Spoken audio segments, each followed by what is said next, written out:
A lot of people ask me, how do you always make videos outside around people with your shirt off? Because I practiced it for a long time. When I was young, I was doing acting. And I was jumping on stage in improv classes with high anxiety. I was jumping on stage as the first one to challenge myself with high anxiety and fear. I was really panicking, but it was more important for me to succeed than the fear. My priority was to live my life, to be successful, to make something out of myself over the fear. So no matter how high the fear was, if my reason to win was higher, which most of the time it was, I put myself into that situation. The more I put myself into that situation, the more my brain shifted to a new identity of, oh, this is just him. This is normal. He's just that actor guy, that crazy guy. That's just star. And guess what? People follow with that. When I now have coaching calls, I've been doing coaching calls for 6 years. And in the summer, I do them shirtless.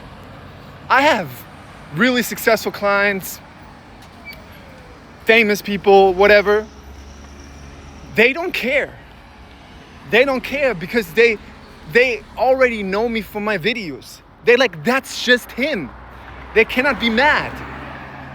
If I would wear a suit every time and be in a house in front of my computer when I make videos, and then I would show up without a shirt on the coaching calls, they might be like, what's going on? I've never seen him like that. But if you are your unique self, if you follow your excitement, if you unapologetically go with your values, you show your brain and you show other people who you are. And other people just have to accept it. And a lot of times other people are just impressed by the confidence. They're just attracted to the confidence. So putting yourself into these situations should be based on that's what you love to do. Not based on, the fear of anxiety. So you structure your life not around the anxiety, but around what you love and what you want to do. And that is a practice, and that is super challenging. Don't think it's not challenging for me. It's super challenging for me because it goes always higher and higher and higher. My next step is to have seminars in person.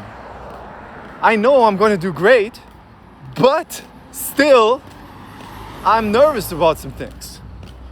For one, it's more challenging to get people to show up in person than it is online.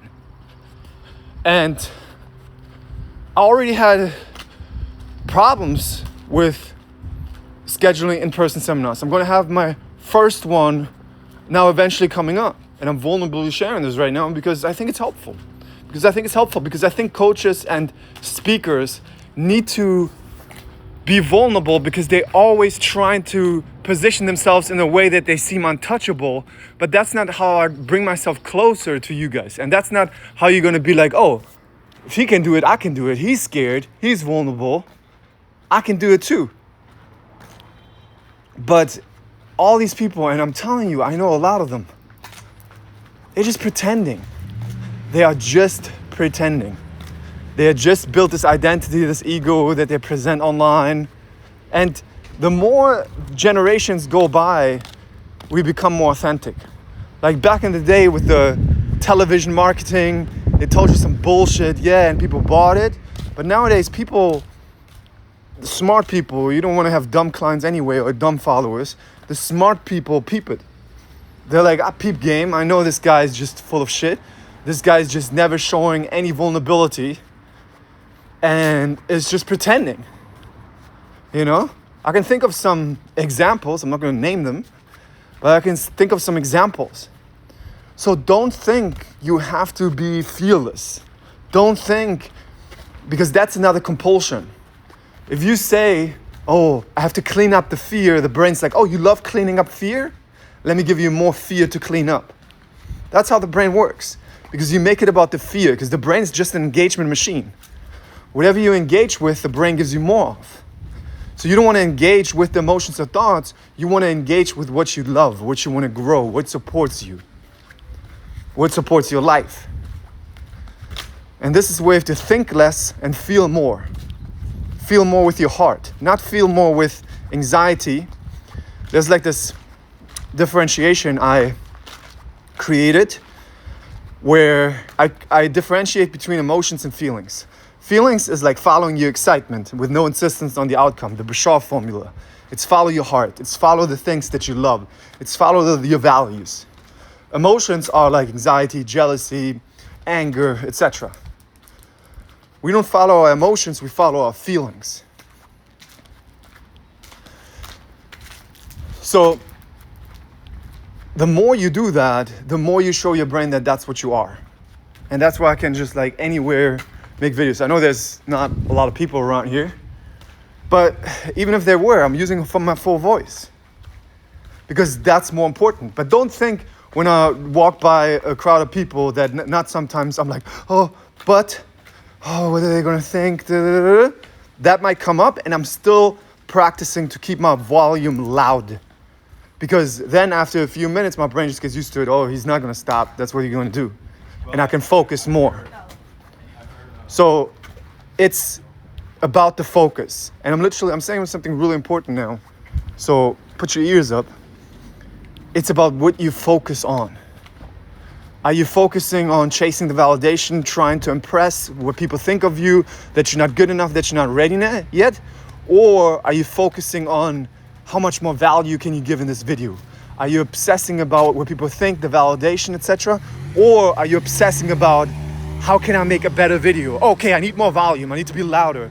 Okay, I need to really think about what concepts I want to give.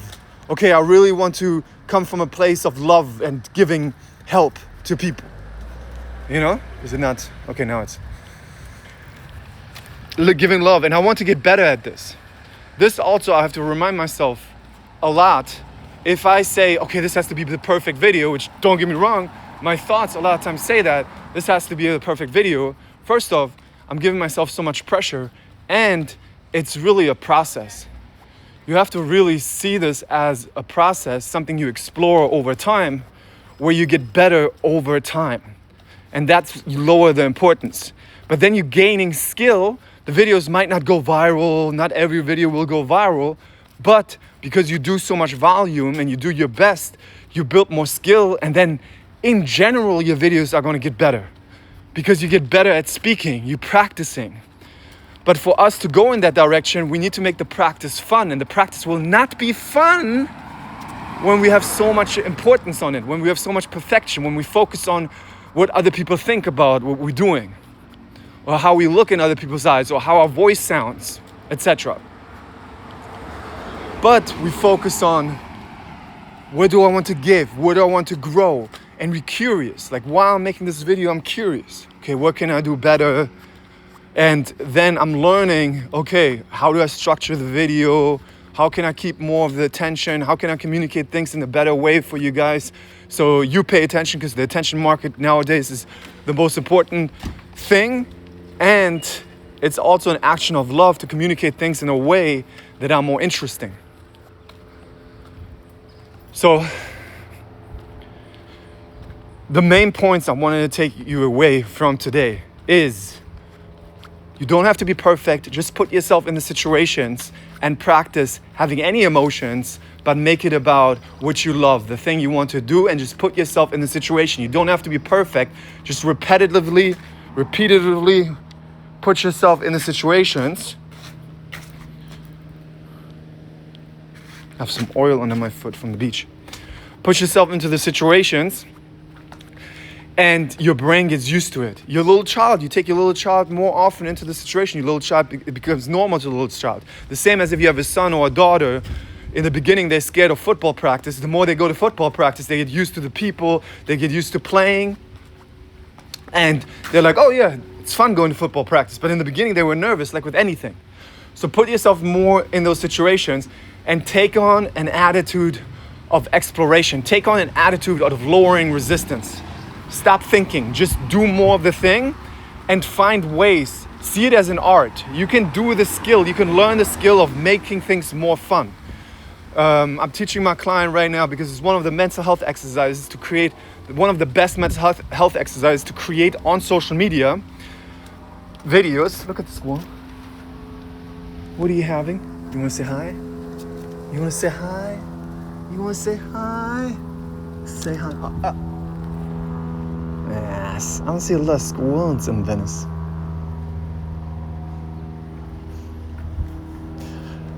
You want to, where was I? Oh yeah, I teach a lot of people social media, creating on social media in my coaching sessions, because you're actually taking up space, you're taking up territory, you're getting to know yourself better, and you're going in the direction of valued actions, which is cutting out the compulsions. It's cutting out all the chasing validation, because we're creating in the videos in a way to give value, to share our interests, to follow our excitements, to share what we resonate with. And we do it in a way that's exciting to us. Maybe we do it one day with a talking video, and we do it outside in nature, and we put some pictures on it or a certain sound. But it's all uniquely based on us. What sounds do we like? What movies do we like to talk about? What documentary, what book do I like to talk about? What concepts do I like to talk about? She likes to talk about mental health and OCD. And I taught her, yes, and bring your personality in it. Do it in a way that's fun to you. And it's more of a development of yourself. You learn more about yourself, and you bring yourself more into, this is how you bring yourself into authenticity. You bring yourself into authenticity by putting yourself in a situation, following your excitement, as Bashar says, with no insistence on the outcome, and then along the way, you discovering what you resonate with. You are this unique being that has heartstrings going out, and they go to different subjects, and you share them, and you learn more about yourself, and that's how you're taking up space, and that's how you're becoming yourself, and then you become more grounded in relationships with other people, because you know who you are through practice. You know what you like through practice, not through a bunch of information crammed in your head from self-help. You actually, and this is why I coach my people to become their own coach, because they coach themselves into situations to practice being themselves and not being reactive to emotions and thoughts. And that's how you cut out the whole insecurities, the reactivity, the emotional addictions, the warped reality from spending time inside of your head, the rumination, and you go just in the direction of the valued actions, your excitements, your heart, what you love, God,